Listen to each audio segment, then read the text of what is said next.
আসসালামু আলাইকুম। এখন শুনবেন সংবাদ শিরোনাম।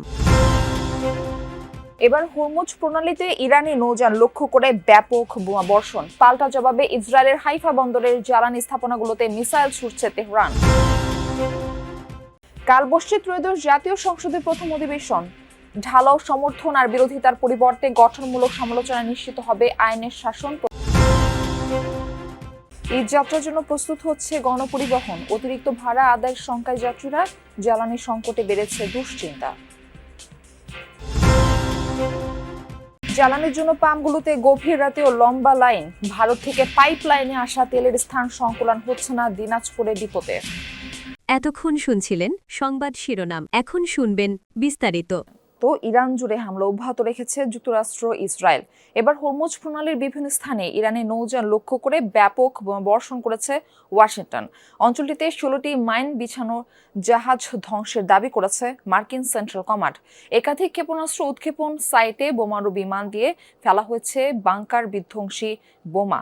রাতভর রাজধানী তেহরানে চলছে বিমান হামলা। এদিকে পশ্চিম ইরানে বিভিন্ন সামরিক স্থাপনায় হামলার ফুটেজ প্রকাশ করেছে ইসরায়েলি প্রতিরক্ষা বিভাগ আইডিএফ। তেহরান ও তাবরিজে কমান্ড সেন্টার ধ্বংসের দাবি করেছে তারা। হামলার খবর পাওয়া গেছে কেরমান শহরের একটি এয়ারপোর্টেও। যুদ্ধ শুরুর পর ইরানের 10,000-এর বেশি বেসামরিক স্থাপনায় হামলা চালিয়েছে যুক্তরাষ্ট্র, ইসরায়েল। এ পর্যন্ত প্রাণ গেছে 1300-র বেশি মানুষের। আবারও ইরানের হামলার টার্গেট হয়েছে ইসরায়েলের হাইফা বন্দর। অঞ্চলটি তেল ও গ্যাস শোধনাগার এবং জ্বালানি ট্যাঙ্ক লক্ষ্য করে মুহুর্মুহু মিসাইল ছুড়েছে তেহরান। আক্রান্ত হয়েছে তেল আবিব, জেরুজালেম সহ আরও কয়েকটি শহর।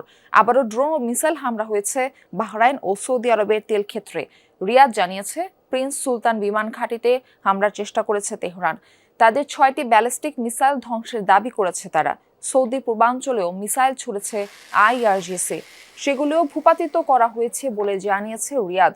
কোনো ক্ষয়ক্ষতি অথবা হতাহতের ঘটনা ঘটেনি বলে বিবৃতিতে দাবি করেছে সৌদি প্রতিরক্ষা মন্ত্রণালয়।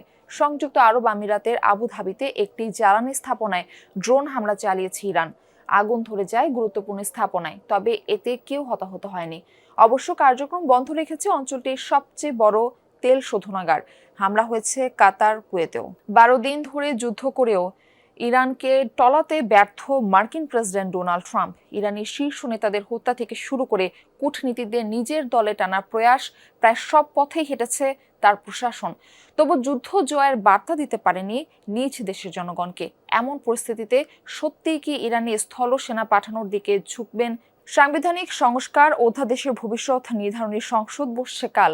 জনমানুষের ভোটে নির্বাচিত এবারের সংসদ নানান কারণে গুরুত্বপূর্ণ বলছেন নাগরিক ও বিশ্লেষকরা।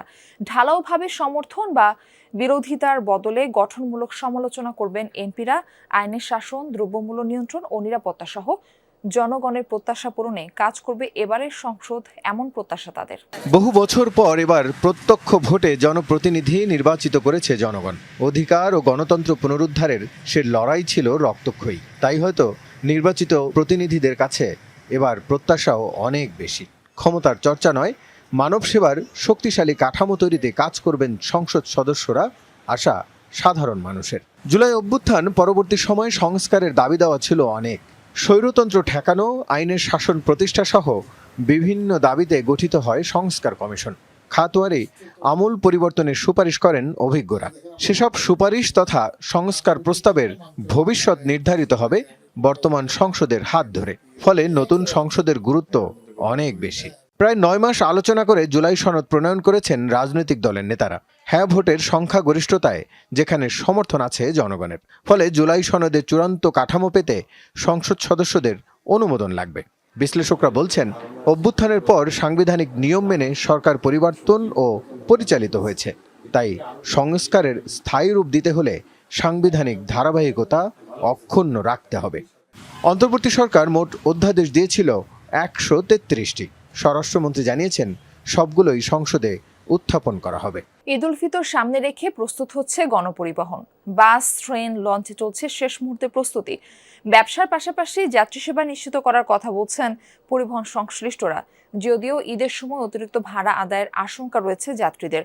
নতুন করে ভাবনার জায়গা রয়েছে জ্বালানি ইস্যু। বিশ্বাস সরকারের তোলা ছবিতে আরও জানাচ্ছেন সহকর্মী তাজনুর ইসলাম।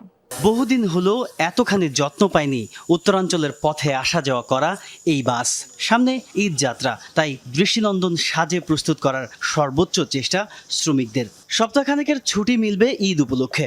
যাত্রী সেবা দিতে প্রস্তুত হচ্ছে রাজধানী থেকে দেশের বিভিন্ন রুটে চলাচল করা দূরপাল্লার বাসগুলো। সবার প্রত্যাশা যাত্রা হবে আনন্দমুখর। তবে পরিবহন মালিকদের নতুন চিন্তা জ্বালানি ইস্যু। কমলাপুর রেলওয়ে স্টেশনে ঢুকলেই আলাদা করে চোখে পড়বে ঈদের প্রস্তুতি। শৃঙ্খলা রক্ষায় এরই মধ্যে বসেছে বাঁশের বেষ্টনী। আইন শৃঙ্খলা রক্ষা বাহিনীর সদস্যদের উপস্থিতিও চোখে পড়ার মতো। ঈদযাত্রা নির্বিঘ্ন করতে এবার 5 জোড়া বিশেষ ট্রেন চালাবে রেলওয়ে। আসা যাওয়ার অগ্রিম টিকিটের শতভাগ দেওয়া হয়েছে অনলাইনে। টিকিট না পাওয়া কয়েকজনের দেখা মিলল কমলাপুরে। অগ্রিম টিকিট কাটি নাই, পাই নাই, কিন্তু এভাবে কষ্ট করে যাইতে আর কি, কারণ ঈদ তো বাড়িতে করতে হবে। সার্ভারে ঢোকার সাথে সাথে হ্যাং হয়ে যায় আর সিটগুলা সবগুলাই ব্লক হয়ে যাইতেছে। কেউ সিট বুকিং করতে পারতেছে আর কেউ পারতেছে না। আবার কেউ বিকাশের মাধ্যমে যেমন পেমেন্ট করতে যায়, সাথে সাথে দেখা যাচ্ছে অন্য কেউ বুকিং করে নিয়ে নিচ্ছে। নৌপথের প্রস্তুতিটাও সমান তালের। রঙের আঁচড়ে সাজিয়ে তোলা হচ্ছে সদরঘাটের লঞ্চ। বাসের চাপে জৌলুস হারালেও ঈদের এই সময়ে কদর বাড়ে নৌযানগুলোর। এই ছুটিতে দৈনিক প্রায় 1.5 লাখ মানুষ নৌপথে ছুটবেন গন্তব্যে। ঈদযাত্রার পুরো সময়ে ঘাটের নিরাপত্তা নিশ্চিতে টহলে থাকবে কোস্টগার্ড, নৌপুলিশ ও র্যাব। অতিরিক্ত যাত্রী বহন আর ভাড়া আদায় ঠেকাতে টার্মিনালগুলোয় নজরদারি জোরদার করার কথা জানিয়েছে BIWTA। একরকম বিশ্রামে আছে ওপারের লঞ্চগুলো। চলছে টুকিটাকি সারাইয়ের কাজ, কেননা কদিন পরেই ব্যস্ত বহরে যুক্ত হবে তারা। লঞ্চ মালিকরা বলছেন এবার ছুটি লম্বা, আর তাই যাত্রী চাপ অতটাও হবে না সদরঘাটে। রাজধানীর ফিলিং স্টেশনগুলোই জ্বালানি তেলের জন্য আজও দীর্ঘ লাইন। সরবরাহ ঘাটতির কারণে এখনও স্বাভাবিক কার্যক্রম শুরু করতে পারেনি কয়েকটি পাম্প। সকালে তেল নিতে এসে দীর্ঘ সময় অপেক্ষা করতে হচ্ছে মোটরসাইকেল ও গাড়ি চালকদের। কেউ ফজরের নামাজ শেষে, কেউ বা সাহরি খেয়ে এসে দাঁড়িয়েছেন দীর্ঘ লাইনে। গভীর রাতেও লাইন ধরেছেন কেউ কেউ। পাম্পের কর্মীরা বলছেন কিছুটা স্বাভাবিক হতে শুরু করেছে তেলের মজুদ, তবে সরকার নির্ধারিত পরিমাণ মতোই সরবরাহ করা হচ্ছে জ্বালানি তেল। চালকরা বলছেন ভোগান্তি নিরসনে সরকারকে কার্যকর উদ্যোগ নিতে হবে। কেউ কেউ তেল অবৈধভাবে মজুত করছে বলে অভিযোগ তাদের। এদিকে দিনাজপুরের পার্বতীপুরে পেট্রোলিয়াম কর্পোরেশনের অধীনস্থ রেলহেড ডিপোতে জায়গা না থাকায় পেট্রোল ও অকটেন খালাস করতে পারছে না কর্তৃপক্ষ। ফলে সরবরাহের পর ট্যাঙ্কার খালি হলেই তা খালাস করতে হচ্ছে। মঙ্গলবার বিকেল পর্যন্ত পার্বতীপুর রেলহেড ডিপোতে পর্যাপ্ত পরিমাণে তেল মজুত ছিল। ডিপোর ধারণ ক্ষমতা অনুযায়ী ট্যাঙ্কারগুলোতে ডিজেল কিছুটা কম থাকলেও পেট্রোল ও অকটেন রয়েছে পর্যাপ্ত। তবে পেট্রোল ও অকটেন খালাস করতে না পেরে দীর্ঘ সময় বসে থাকা ট্যাঙ্ক লরিগুলোতে লোকসান গুনতে হচ্ছে। পেট্রোল পাম্প মালিক নেতৃবৃন্দ জানান জ্বালানি সংকটের